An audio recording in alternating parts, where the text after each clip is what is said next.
Hello folks, and welcome back to my channel. It's time for another book review, and today's is all about The Body in Pain by Elaine Scarry. Now, this has been on my to-read list for a very long time. As many of you know, I've recently had a lot of interest in investigating books that discuss why we as humans find so much healing and so much catharsis and so much empowerment out of painful experiences. We've been looking at things like Bodies Under Siege and Sacred Pain that take a look at all forms and facets of body modification and how they psychologically affect us. And many of those books cited The Body in Pain in multiple different passages. And Fakir himself has even referenced this book in some of his interviews too. So I knew that I wanted to pick it up and read it. Now, I've actually owned this book for a while, and every time I go through my to-read list and decide what I'm going to pick up next, this one has intimidated me, so I haven't picked it up. Since I very first purchased it and I saw how tiny the text was, and how thin the pages are, and how dense and academic this is, I knew this one was going to be tricky, but I finally decided to pick it up on my recent train trip to Santa Barbara and figured it would be good reading while I was stuck on the train for 36 hours and powered through it. And I will say, I see why so many pieces about pain cite this work. This is a groundbreaking treatise on pain and its effect on culture, language, vocabulary, the human mind, and the very shape and fabric of the world that we exist in. It's a deep analysis of physical suffering and all of the forces, literary, political, medical, religious, and even philosophical, that confront it. The author pulls from an incredibly wide range of sources for this book, from famous literary works and masterpieces to different poems, medical case studies, and legal battles. She looks at a lot of documentation on torture gathered by Amnesty International, and she even looks at military and strategic writings from Kissinger, Churchill, Clausewitz, and Hart. And of course, she looks at a lot of religious texts as well. She truly leaves no stone unturned in examining the way pain and the vocabulary or lack thereof of pain affects all of the forces of our life. See, the penultimate point that she makes in this book is that pain has this power to obliterate language, to just absolutely destroy language and vocabulary. Not only is physical pain consistently considered incredibly difficult to express, as she frequently references with Virginia Woolf's language runs dry in the face of pain, it also actively destroys language, reducing us to, in the most extreme instances, inarticulate cries and moans. And anyone who's ever been through something incredibly painful understands that. I've definitely been 6 hours in on a tattoo, and no speech is capable of coming out of my mouth.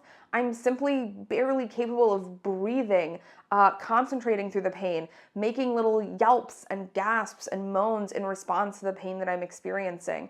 Likewise, with suspension, I have definitely felt all language abandon me and flow out of my body and be brought back down to just a feral state of expression of words. And Elaine manages to capture this concept and this phenomenon of pain and describe it beautifully in this book, and really look at the way pain shapes the world we exist in and how we communicate with it. Now, having seen this book cited in so many other texts about body modification, I did go into it kind of expecting that we would discuss body modification at some point, and I'm gonna be honest with you, this book does not discuss it at all. The first section takes a very deep look at torture using documentation from Amnesty International and the way torture unmakes and rebuilds the world of the person being tortured and the person doing the torturing, and the types of mental gymnastics that one must go through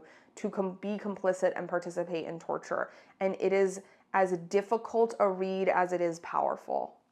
Her middle section delves into war and the vocabulary of war, especially propaganda, and the way we minimize the human sacrifice and pain of these experiences.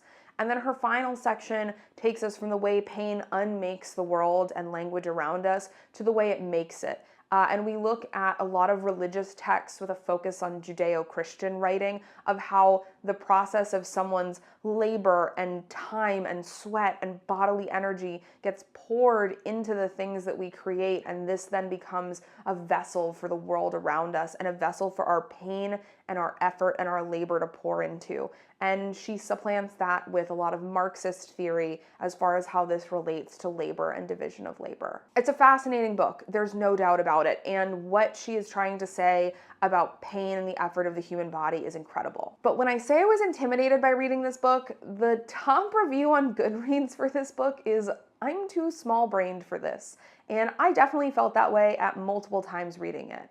It is dense.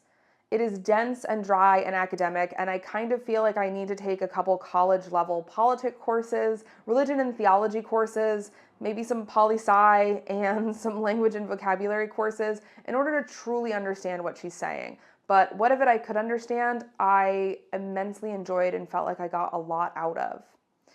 Because it doesn't directly deal with anything related to body modification, I don't know if it's going to end up on the body modification media list, and I don't know if I would suggest this as a must-read for folks interested in the industry.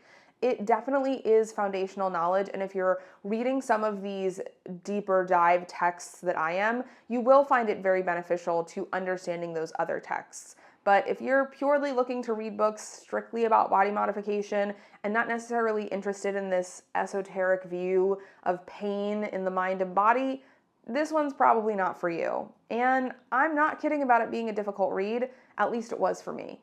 So I don't know if it's going to go on the media list, but I am very glad that I read it, and a lot of the ways that she spoke about pain really resonated and I think are going to stick with me for the long haul. If you do end up picking up this book, I would love to hear what you think, and if you struggled with it the way I have, or if you thought it was really easy. Either way, let me know. And I'm excited to continue to do more book reviews. I definitely have some more deep dive books on this rabbit hole of pain theory and pain research that I've been on. And I'm also going to start reviewing some of the more classic body modification books that I read a long time ago, but just never reviewed on YouTube because I read them when I was like in high school and early on in my apprenticeship.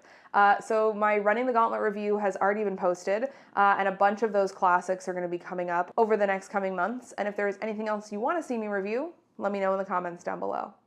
All right, folks, thanks so much for hanging out and have a great rest of your day. Bye.